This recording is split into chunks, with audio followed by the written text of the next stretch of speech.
갓바위 부처. 새해 들어 처음으로 갓바위에 올랐다. 정월 중순 차가운 산바람에 볼 시린 추위에도 갓바위 오르는 돌계단엔 사람들로 붐빈다. 기도하는 사람들로 늘 북적이는 갓바위는 대구의 주산인 팔공산의 동쪽 끝자락 봉우리를 말하는데, 그곳에는 판석 같은 돌갓을 머리에 쓴 풍채 좋으신 부처가 가부좌를 틀고 동남의 먼 바다 쪽을 바라보고 있다. 사람들은 어떤 기도를 마음에 담고 이곳을 찾을까? 우리는 참으로 많은 소망을 안고 살아간다. 가족의 건강, 사업의 번창, 자녀의 학업, 재물 운세, 사랑의 성취, 건강 기원. 누구나 지성으로 기도하면 평생에 한 번은 소원을 들어준다는 효험의 명성 때문에 갓바위에는 전국에서 사람들이 모인다. 어느 그래서인가 우리나라에서 종교가 번성하는 것은 우리 민족의 의식 구조 속에 넓고 깊게 자리한 기복의식 때문이라는 내용을 읽은 적이 있다. 종교마다 교리가 다르고 자신들의 종교는 기복적이 아니라고 하지만 기복의 마음은 우리의 정서라는 것이다. 부처 앞에 엎드려 지성으로 절하는 사람들 틈에서 합장삼배를 하고 저만큼 떠올라 산하를 신비스럽고 아름답게 비추는 햇살을 안고 산을 내려온다. 갓바위의 초입인 선본사 입구에서 이웃인 경석이네 부모를 만났다. 경석이의 대학 입학 기도를 드리러 왔단다. 나에게 무슨 기도를 하러 왔냐고 묻는다. 딱히 무슨 기도를 가지고 온 것은 아닌데 무엇을 빌었어야만 했던 것 같은 생각이 든다. 한 가지 소원만 기도하면 다른 소원들이 소중하지 않은 것 같아 마음에 걸리고, 모든 것을 소망하면 소망들이 연기처럼 흩어져 버릴 것 같아 마음이 쓰이곤 하였었다. 경석이 시험의 덕담을 건네고는 나는 선본사로 향한다. 선본사의 선방 마루에 앉아 잠시 옛 생각을 들추어 본다. 청년 시절에 삶과 세상을 통찰할 수 있는 법문을 들을 것 같아 몇몇이 어울려 절을 찾았었다. 우리는 복을 기도하며 살지만 복을 빌면 무슨 소용일까? 어차피 인과응보가 아닌가? 악행으로 살면서 선과를 기도하면 이루어질까? 세상에 사람 사는 모습들을 보노라면 선과 악을 가늠하기가 어려운 일들이 참으로 많다. 술수와 부정한 방법으로 처세하며 잘 나가는 사람이 있는가 하면, 정직하고 바른 마음으로 살면서 자기 이익보다 남을 배려하는 사람도 있다. 선행이 좋은 결과만을 낳으면 좋을 텐데 선행에도 악과로 돌아오는 일들을 본다. 어려운 친구에게 돈을 빌려주고 사기를 당하는 일, 믿었던 사람에게 배신을 당하는 일, 따뜻하게 배려해준 고마운 사람을 자신의 목적을 위해 이용하는 일.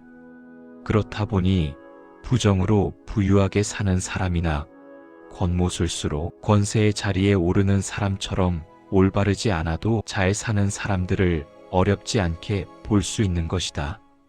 법문하시던 한 스님은 그런 세상이기 때문에 욕심을 버리고 자유로워져야 한다고 하였었다. 재물의 욕심도 명예의 욕심도 버려야 한다고 했다. 그때에도 그 말씀을 새기기가 너무 버거웠는데 살면서 보니 정말 버겁게 느껴질 때가 많았다. 처자식 거두고 남부럽지 않게 살려면 재물도 좀 있어야 하고 직장에서 높은 자리로 승진도 해야 하는데 어떻게 무력과 명의욕을 버릴 수 있을까?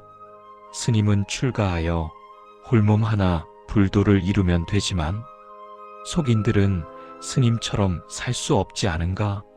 스님이 속세를 좀 헤아려서 올바른 방법으로 재물을 쌓고 명예도 얻을 수 있는 지혜를 주시면 좋을 텐데 하는 생각이 들기도 하였던 것이다.